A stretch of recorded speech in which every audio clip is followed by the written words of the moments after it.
Hello my beautiful family, welcome back to the channel Anmol Ehsaas. मैं हूं आपकी दोस्त दीपिका और आज फिर आई हूं कुछ बातें साझा करने के लिए। आज हम बात करेंगे कुछ ऐसे कामों के बारे में जो हमें अपनी लाइफ में नहीं करने। अगर हम सब ये करते हैं तो हमारी लाइफ में डिफ़िकल्टीज ज़्यादा आती हैं। तो चलिए जानते हैं ऐसी बातें। सबसे पहले आता है ब्लेमिंग करना। जी हाँ दोस्तों, कई बार हम सब कामों के लिए दूसरों को ब्लेम करते हैं कि तुमने ये गलत किया, मैंने नहीं किया था, तुम्हारे कारण हुआ, तुम्हारे कारण मुझे नुकसान हुआ। तो दोस्तों, ऐसे किसी पर भी ब्लेम मत कीजिए। अपने काम की जिम्मेवारी खुद कीजिए, खुद रखिए। जो काम हम अपने हाथों से करते हैं उसमें एक अद्भुत ही तसल्ली मिलती है। और किसी ने कहा भी है कि खुद काम करना आसान है, दूसरों से काम करवाना बहुत मुश्किल है। इसलिए अगर काम खराब हो जाए तो किसी पर ब्लेम मत कीजिए, बल्कि खुद की गलती ठहराइए कि आपने दूसरे को काम सौंपा था, इसलिए वो काम सही नहीं हुआ। जब आप खुद काम करेंगे और दूसरे को ब्लेम करना छोड़ देंगे, तब देखना आपके अंदर कॉन्फिडेंस आएगा और आप अपने काम को आसानी से कर पाएंगे। अब दूसरे नंबर पर आता है कि नेगेटिव नहीं बोलना। जी हाँ दोस्तों, जैसे हमारे शरीर को खाना चाहिए, उसी तरह हमारे मन का भी, हमारे दिमाग का भी खाना होता है, और वो होता है थॉट्स। अगर इसमें हम नेगेटिव थॉट्स भरेंगे तो मन और शरीर दोनों ही खराब होते जाएंगे। लेकिन पॉजिटिव थॉट हमें सकारात्मकता की तरफ लेकर जाएगा। अब हम किसी के बारे में भी नेगेटिव सोच सकते हैं कि वो इंसान ऐसा है, उसकी हमारे साथ नहीं बनती, मैं उससे बदला लूँगा। और ये नेगेटिव थिंकिंग हम अपने लिए भी कर सकते हैं कि मुझसे तो ये नहीं होता, मैं तो किसी काम का नहीं हूँ। तो चाहे दूसरों के प्रति भी नेगेटिव सोच रखें, चाहे अपने प्रति भी रखें, नुकसान हमें ही होता है, सामने वाले को नहीं। इसलिए जितना हो सके खुद में पॉजिटिव विचार लाइए, नेगेटिविटी को खुद से दूर कीजिए। नेगेटिव विचार एक खरपतवार की तरह हैं जो अपने आप दिमाग में आते रहते हैं, और यदि जैसे खरपतवार को टाइम पर ना काटा जाए तो वो सब फसल को खराब कर देती है। इसी तरह अगर नेगेटिव थॉट्स को ज़िंदगी से बाहर ना निकाला जाए, दिमाग से बाहर ना निकाला जाए, तो हम खुद ही परेशान हो जाते हैं। और ये भी सच है कि एक ही विचार अगर हम लगातार सोचते रहें तो शायद हमारी मेंटल स्टेट बिल्कुल ख़राब हो सकती है। तो इसलिए आज से ही पॉजिटिव सोचिए, नेगेटिव थॉट्स को अपने से दूर कर दीजिए। नेक्स्ट पॉइंट आता है कंपैरिजन। जी हाँ दोस्तों, हम अक्सर दूसरों से अपने आप को कंपेयर करते हैं, चाहे वो शरीर के लिए हो कि सामने वाला सुंदर है, मैं नहीं हूँ, सामने वाला गोरा है, मैं नहीं हूँ, या इसके शरीर में चुस्ती फुर्ती है, मैं ऐसा नहीं हूँ। या फिर मटेरियल चीज़ों के लिए भी कि हम सामने वाले के साथ खुद को कंपेयर करते हैं कि वो कितना अमीर है, मैं नहीं हूँ, उसके पास इतनी बड़ी गाड़ी है, मेरे पास भी होनी चाहिए। नहीं दोस्तों, जो हमारे पास होता है वही सफिशिएंट होता है। किसी दूसरे के साथ खुद को कंपेयर कभी मत कीजिए। न जाने सामने वाले की ज़िंदगी में आपसे भी ज़्यादा परेशानियां हों जो आप कभी सुनना भी नहीं चाहेंगे, अपनाना तो दूर की बात है।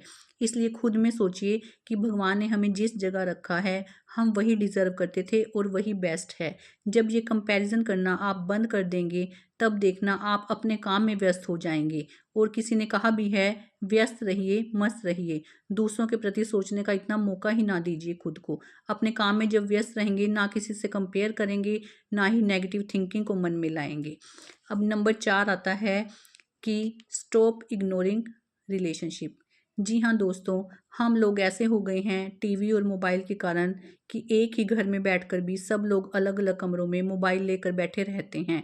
लेकिन ऐसा नहीं होना चाहिए। जो हमारे अपने हैं, हमसे प्यार करते हैं, सच्चे दिल से हमारी खुशियाँ चाहते हैं, उन्हें कभी भी नेगलेक्ट मत कीजिए। उनके साथ टाइम स्पेंड कीजिए, उनसे सुख दुख शेयर कीजिए।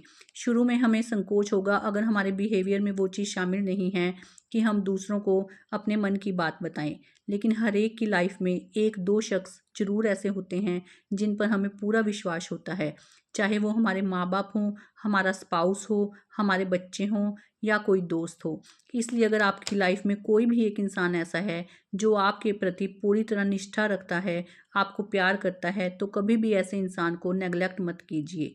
जी हाँ, कई बार कहा भी गया है, जब हम रिश्तों के लिए वक्त नहीं निकालते तो एक दिन वक्त हमारी ज़िंदगी से रिश्तों को निकाल देता है।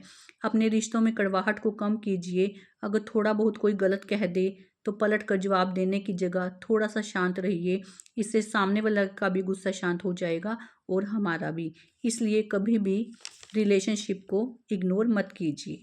अगला पॉइंट आता है स्टॉप ओवर डिपेंडिंग। जी हाँ साथियों, कई बार हम लोग दूसरों पर इतना ज़्यादा डिपेंड हो जाते हैं कि कोई काम खुद से नहीं कर पाते। अब ये डिपेंडेंसी किसी भी तरह की हो सकती है, इकोनॉमिकली या फिर सोशल या फिर इमोशनली। जी हाँ दोस्तों, कई बार हम एक एक चीज़ के लिए दूसरे के मोहताज होते हैं, यहाँ तक कि अपनी भावनाओं के लिए भी, कि सामने वाला जो कहेगा उसके हिसाब से हमारा मूड चेंज हो जाएगा। जैसे हम अपनी लाइफ का रिमोट दूसरे के हाथ में दे देते हैं कि तू गुस्से का बटन दबा, मैं गुस्सा हो जाऊंगी। तू शांति का बटन दबा, मैं शांति प्रिय हो जाऊंगी। तू लड़ने का बटन दबा, मैं लड़ने लगूंगी। जबकि ऐसा नहीं होना चाहिए। खुद के विचारों को कंट्रोल में रखिए। हाँ, सभी को गुस्सा आता है, लेकिन कहीं ना कहीं अगर हम 1 मिनट के लिए उस सिचुएशन में चुप हो जाएं तो शायद वो लड़ाई की बात टल जाती है। इसलिए डिपेंड होना बंद कीजिए और ये भी छोड़िए कि फलान हमारे साथ नहीं है तो हम परेशान हैं। खुद में अकेले में मस्त रहना सीखिए। जब सामने वाले को इस चीज़ का पता होता है कि ये हमारे ऊपर डिपेंड है, तो वो जान के हमें परेशान करते हैं, जान के हमें इरिटेट करते हैं। लेकिन जब सामने वाला जान जाएगा कि उसके होने या ना होने से हमें कोई परवाह नहीं है, हम अपने काम कर सकते हैं, तो देखना सामने वाला भी हमारी कदर करने लगेगा। इसलिए कभी भी किसी के पीछे मत भागिए, किसी के प्रति भी डिपेंड मत रहिए। अगला पॉइंट आता है स्पेंड ध्यान से कीजिए। जी हाँ दोस्तों, हमारी जितनी चादर है उतने ही पैर पसारिए। ये ना हो कि हम दिखावे के लिए बड़ी से बड़ी कारें ले लें, बड़े से बड़ा घर ले लें और बाद में खुद ही तंग हों। क्योंकि इस दुनिया में कोई किसी का कर्जा नहीं चुकाता। दुनिया को दिखाने के लिए हम महंगे महंगे कपड़े डालते हैं, लेकिन उससे हमारा ही नुकसान होता है। जो पैसा ओवर स्पेंड किया जाता है उससे घर में क्लेश होते हैं और हमारी ज़िंदगी भी दूभर हो जाती है। इसलिए ऐसा कोई भी काम मत कीजिए। तो दोस्तों, ये ऐसे कुछ काम थे जो हमें नहीं करने हैं। इनमें से जितनी बातों को हम आत्मसात करेंगे उतनी ही हमारी लाइफ स्मूथ चलेगी, हमें परेशानियां कम आएंगी। चलिए दोस्तों, आज के लिए इतना ही। मिलूंगी आपसे कुछ नए विचारों के साथ। तब तक के लिए स्टे ब्लेस्ड, स्टे हेल्थी। नमस्कार।